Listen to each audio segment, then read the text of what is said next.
안녕하세요. 오늘은 좀 특별한 자료죠. 루돌프 슈타이너의 강연록을 가지고 아주 먼 옛날, 그러니까 뭐 역사가 시작되기도 전에 지구 모습을 한번 살펴보려고 합니다. 네, 안녕하세요. 이게 우리가 아는 지구랑은 완전히 다른 차원의 이야기죠. 지구가 영적인 발달 단계를 거쳤다는 내용인데요. 맞아요. 특히 그 고대 달 시기. 이름부터가 벌써 신비롭지 않나요? 태양과 달이 분리되기 전이라니? 그렇죠. 그 고대달 시기가 핵심인데 당시 지구는 지금처럼 딱딱한 암석 행성이 아니었다고요. 아, 그 부분 저도 읽으면서 되게 인상 깊었는데 땅이 뭐랄까 살아있는 스펀지 같았다고요? 네, 맞아요. 살아있는 스펀지 혹은 뭐 산호초 같은 느낌? 광물과 식물의 중간 단계 같은 아주 유기적인 상태였다고 묘사합니다. 와, 스펀지 같은 땅이라 걷는 느낌도 상상이 안 가네요. 그럼 그 위에는 어떤 존재들이 살았을까요? 우리 같은 인간은 아니었겠죠, 당연히? 네, 그렇죠. 슈타이너는 동물 인간의 전 단계, 뭐 그런 존재들이었다고 설명합니다. 동물 인간이요? 네. 근데 더 흥미로운 건 이들의 의식 상태예요. 지금 우리처럼 눈으로 보고 귀로 듣는 게 아니라 뭐랄까 꿈 같은 내적인 이미지로 세상을 인식했다는 거죠. 꿈 같은 이미지로요? 네. 그리고 지금은 퇴화됐다고 알려진 뇌의 송과선 있잖아요. 아, 송가선요. 네네. 그게 당시에는 굉장히 중요한 감각기관 역할을 해서 주변의 어떤 비물리적인 에너지나 정보를 감지하는 뭐 그런 통로였다고 해요. 와, 그럼 눈 대신 그 송가선 같은 걸로 세상을 봤다는 거네요, 거의. 그렇죠. 외부 세계보다는 내면의 이미지, 아스트랄체와 연결된 감각이 더 발달했던 거죠. 아, 그래서 그 자료에 나온 불을 뿜는 용 이야기가 혹시 그거랑 관련 있는 건가요? 네, 슈테이너는 그게 어쩌면 신화적인 해석일 수 있다고 봐요.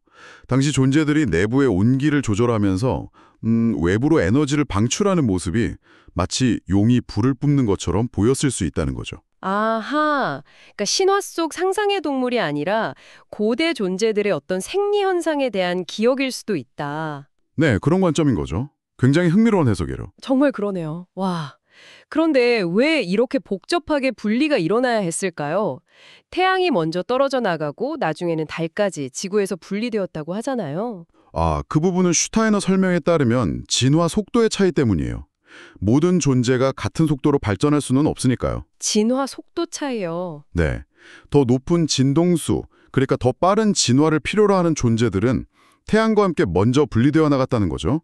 영적인 존재들이죠. 아, 그럼 지구에 남은 존재들은요? 남은 존재들은 이제 좀 더 물질적인 진화를 하게 되는데 이게 너무 심해지면 완전히 굳어버릴 위험이 있었다는 거예요. 경직되는 거죠. 굳어진다고요? 네. 그래서 그걸 막기 위해서 지구에서 가장 물질적이고 생명력을 억제하는 힘, 가장 무거운 부분이 달로서 떨어져 나갔다는 설명입니다. 와, 달이 분리되지 않았다면 인간이 미라처럼 굳어버렸을 거라는 표현까지 쓰더라고요. 정말 극정인데요. 그렇죠. 심지어 달이 분리되기 직전에는 지구가 너무 딱딱하고 생명력을 잃어서 영혼들이 다시 육체로 돌아와 깃들기가 어려웠다고 해요. 네, 영혼들이 돌아오기 어려웠다고요? 네.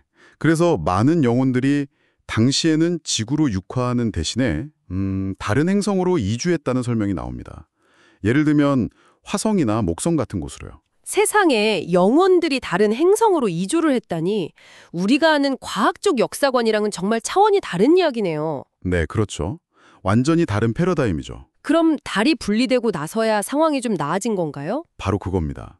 달이 분리되면서 지구가 다시 좀 부드러워지고 영적인 생명력을 회복하면서 영혼들이 돌아올 수 있는 환경이 만들어졌다는 거예요. 아하. 그리고 그때 다른 행성에 머물다가 돌아온 영혼들이 각기 다른 특성, 그러니까 뭐 화성적인 기질, 목성적인 기질 같은 걸 지구로 가져왔고 이것이 이후 인류의 다양한 민족적 특성의 기원이 되었다. 뭐 이런 식으로 연결이 됩니다. 그래서 목성인, 화성인 같은 표현이 거기서 나오는 거군요. 이야. 네, 물론 이걸 과학적으로 증명할 수는 없겠지만 휴타이너가 제시하는 영적인 관점에서는 그렇다는 거죠. 이 모든 과정 뒤에는 형태령 같은 상위 영적 존재들의 계획과 희생이 있었다고도 하고요. 정리해보자면 슈타이너의 관점에서 보면 지구와 인류의 역사는 단순한 물리적 과정이 아니라 태양과 달의 분리, 영혼들의 어떤 우주적인 여정, 그리고 이 모든 걸 이끄는 영적 존재들의 개입이 얽힌 거대한 영적 드라마라는 거군요. 네, 정확합니다. 지금 우리가 발딛고 있는 이 물질 세계는 그런 장대한 영적 진화 과정의 결과물이라는 시각인 거죠. 확실히 과학과는 다른 서사지만 세상을 이해하는 또 다른 깊이를 주는 것 같아요. 그렇죠. 다른 각도에서 볼 수 있게 해주죠. 오늘 이 자료를 통해 정말 까마득한 옛날, 우리가 상상하기 어려운 지구의 모습을 엿볼 수 있었습니다. 스펀지 같은 땅, 꿈으로 세상을 보던 존재들, 행성을 오가는 영혼들까지. 와, 정말 많은 생각을 하게 되네요. 네, 확실히 상상력을 많이 자극하는 내용들이죠. 여기서 문득 이런 생각이 드네요. 아주 오래된 신화나 여러 종교 경전에 나오는 천상의 전쟁이라던가 창조설화 같은 이야기들 있잖아요. 네, 있죠.